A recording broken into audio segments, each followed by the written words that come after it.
Bayern München are not up against any Bundesliga team, they're up against the best team in the world. Arturo Vidal said this a night before the quarterfinal, Barcelona versus Bayern München. Well, that did not age out very well.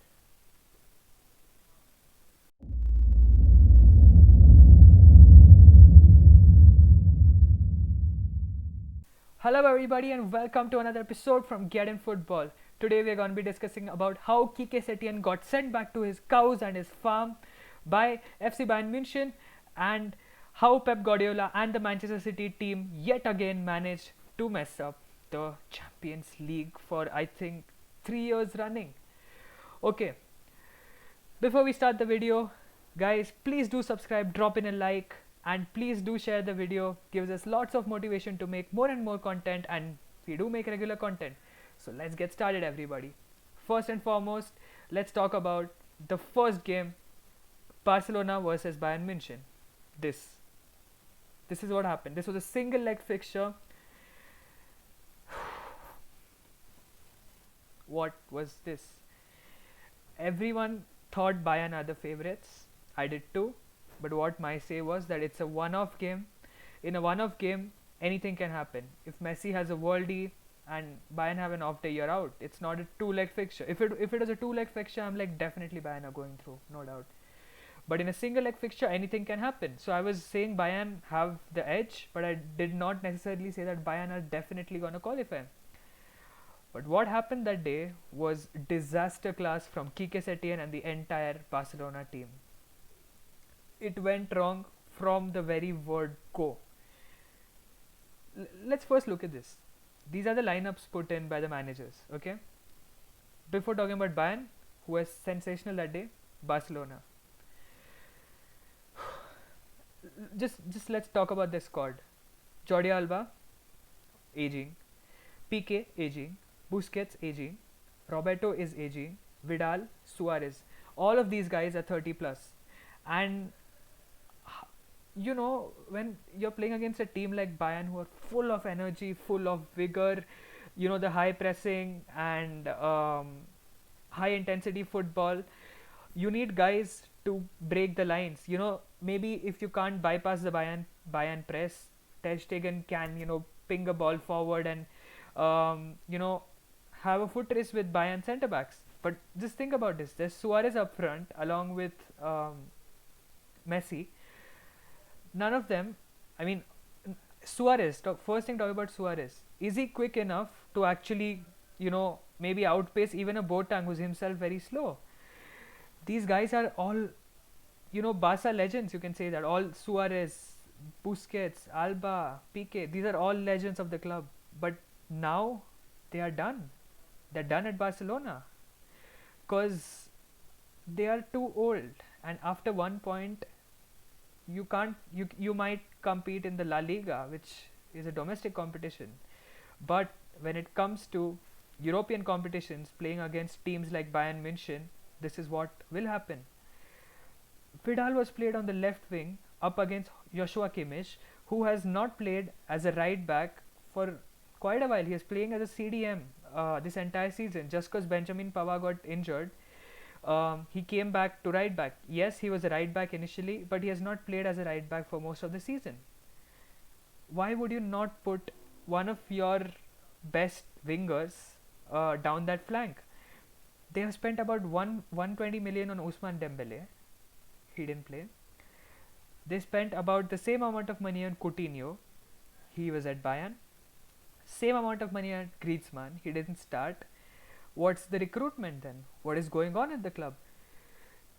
It was a steamroll for Bayern. The front four of Bayern, Müller, Gnabry, Lewandowski and Perisic, they pressed Barca up to the pitch, literally suffocated them. And even by chance, if Barca managed to, you know, bypass that press, you had Thiago and Leon Goretzka pressing and winning the second balls back very easily. This is what is the way how Bayern play. They play a very high line. The best way to exploit Bayern will be to ping long balls up front and, you know, go on foot races with their centre backs or at times their wing backs. Kike Setien and Barca were literally nowhere in the game. Half time they were down 4-1 and no one ever. I mean, I think it was actually what would have been discussed in the dressing room was, let's control the damage. Let's not let it get worse. I'm pretty sure no one expected that they'll turn it around after 4-1, except some deluded Barca fans who I know, who thought second half they'll again pull off a remontada. No.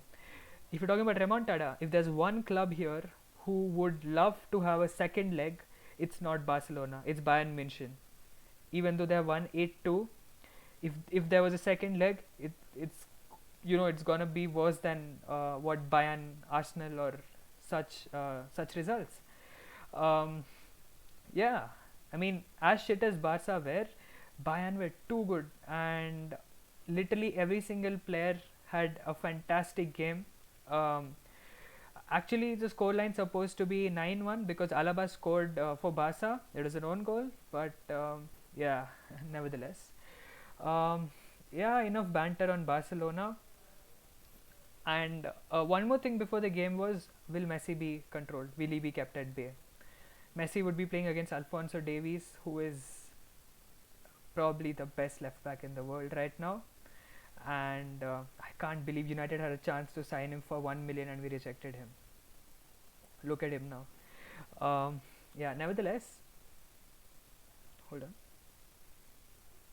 Yeah. Well, nevertheless, that was going to be the key battle of the game, and boy, oh boy, this man here, this guy here, he came in as he was a winger at MLS. He was literally a left winger in MLS. Someone like how Leroy Sané. Yeah, imagine Leroy Sané and Alphonso Davies on that flank next season. Okay, he was converted into a left back. This is his first season as a left back at Bayern München. They had Luca Hernandez, who they had bought for 70 million, who had a brilliant World Cup. Bayern bought him after the World Cup. Alaba is a left back. So if you think about it, naturally, these are the two contenders who, you know, um, are supposed to be given that left back position even before Alphonso Davies. Now, because they had centre back issues, Alaba shifted as centre back, and it was between Luca Hernandez and Alphonso Davies to take the left back spot. Boy, oh boy, this guy claimed it. He had a worldie. What if I tell you Ter Stegen had more passes than Messi in that game? That's how well Alphonso Davies just logged Messi. And we all know the fifth goal where he literally destroyed the entire right side of Barcelona, cut in, gave an assist, and Bayern scored. This man's a sensation, and I can't even call him a man, he's a teen. Yeah, phenomenal player, generational talent, and you know what Marcelo was in his early years. I see Alphonso Davies replicating um, similar similar style of play and similar qualities, maybe even better. Some might say even better. And it's a shame that even the Ballon d'Or has been taken away. I think Lewandowski would definitely have won the Ballon d'Or this season, no doubt. Um, but yeah, and this was an absolute thrashing. Everyone has just, memes and memes flying around everywhere, and I love this because I genuinely hate Barcelona, and no, not because of the style of play or anything, just a hatred. I don't like Barcelona, and yeah, it was the joy to watch them get thrashed like this. Brilliant. And the crazy part was everyone was expecting a semi-final between Bayern and Manchester City, who took on Lyon the very next day. 3 seasons running, there were high expectations from City to compete and win the Champions League.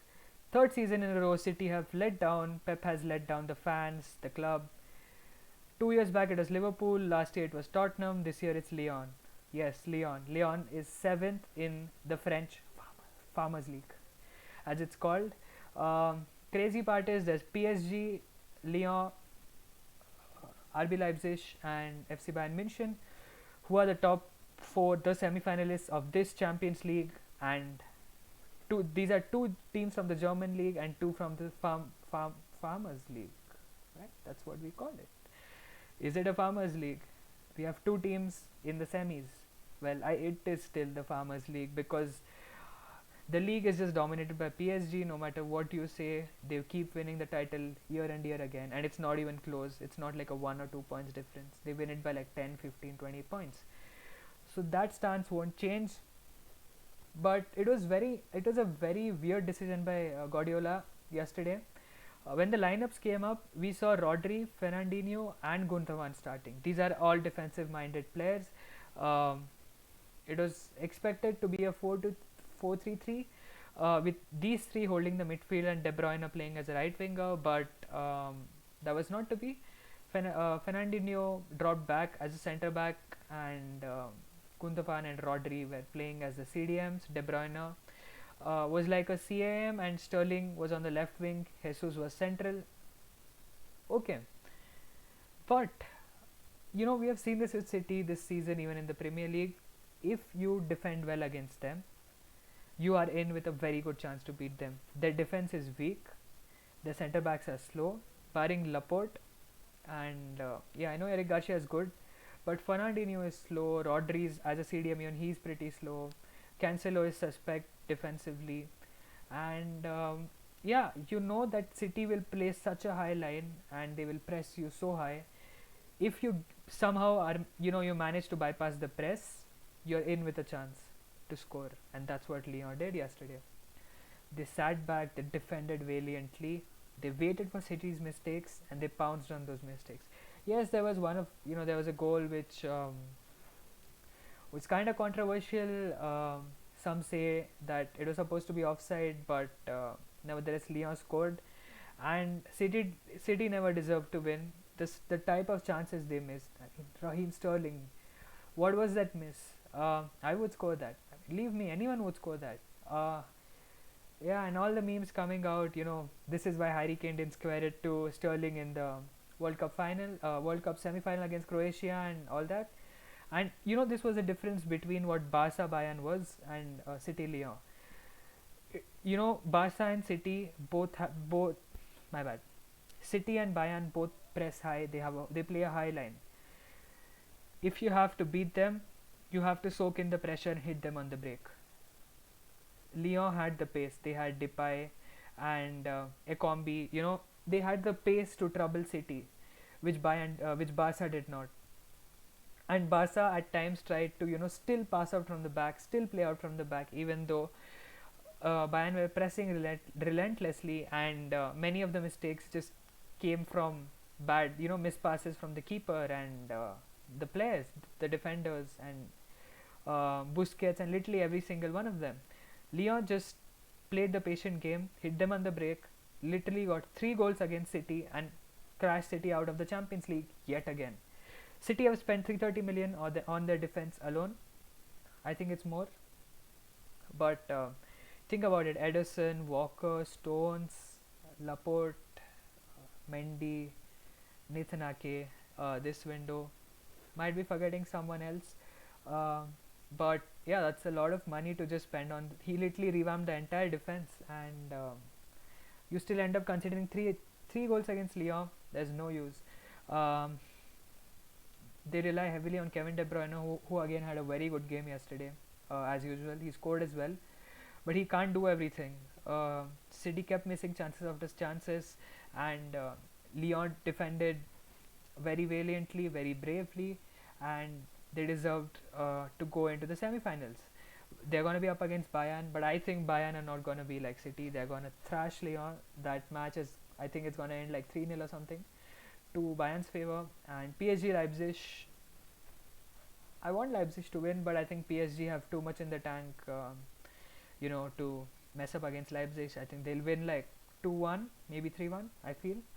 But I don't know. I mean, Pep, he the thing with Guardiola is he literally outclassed Zidane like a few days back, and then suddenly had completely changed the formation. And I mean, seeing Rodri, Fernandinho, and Gundogan play together, I think it's the first time in the season when this has happened. And yet again, they kind of messed up the Champions League. When this year they had they had a very good chance, I feel, because I think Lyon according to me, Lyon was the weakest team out of all the quarterfinalists. City had them, and they managed to mess it up. As a United fan, I'm very happy, very happy. These Manchester City or whatever you call them, they have bought the Premier League. We all know that because literally every single position in their team has been a player which has been bought from somewhere else. There's, I mean, they say our highest player is like Rodri with about 70 million fee, but they have paid that much, 65 to 70 million almost, for almost every single position. So yeah, it can't win you title. It won them 2 Premier Leagues to their credit, uh, Guardiola's credit, team's credit. But yeah, I think when Guardiola goes, this team's gonna be in absolute shambles. Is what I feel. The City reign will end when Guardiola leaves, and I don't have any doubt about this. Last but not the least, United take on Sevilla tonight in the Europa League quarter-final. Absolutely gassed for the game. We need the win.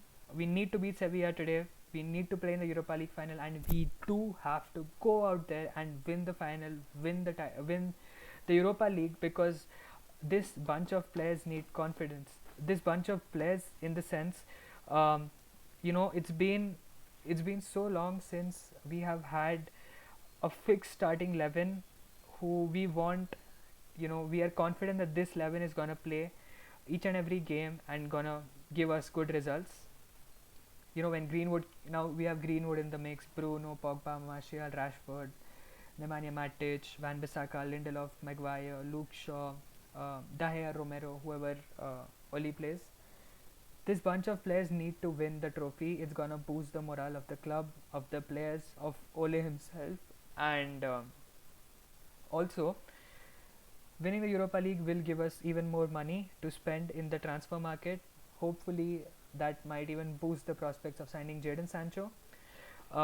Yeah, but I think it's not going to be an easy game. Sevilla are going to press us high, and we have been a little shaky playing out from the back, and they might cause us some problems, but they leave lots of spaces behind. So if we kind of maneuver their high press, bypass their press, Greenwood, Martial, and Rashford are going to find lots of free spaces. Bruno as well, and we have the players to exploit it. It's not going to be, very easy. Sevilla haven't lost a single Europa League game for 19 games in a row, or some math stat like that. Yeah, and I really think we will somehow pull through. It won't be like a very convincing victory, I feel, but I feel we will get the win. But yeah, you can't rule Sevilla out. They're the kings of Europa League. They've won it 5 times in like 10 or 12 years, which is insane. Yeah, they're really good in the knockout phase as well. So as long as we don't succumb to their press, and as long as we bypass the press, I don't think we will have many problems.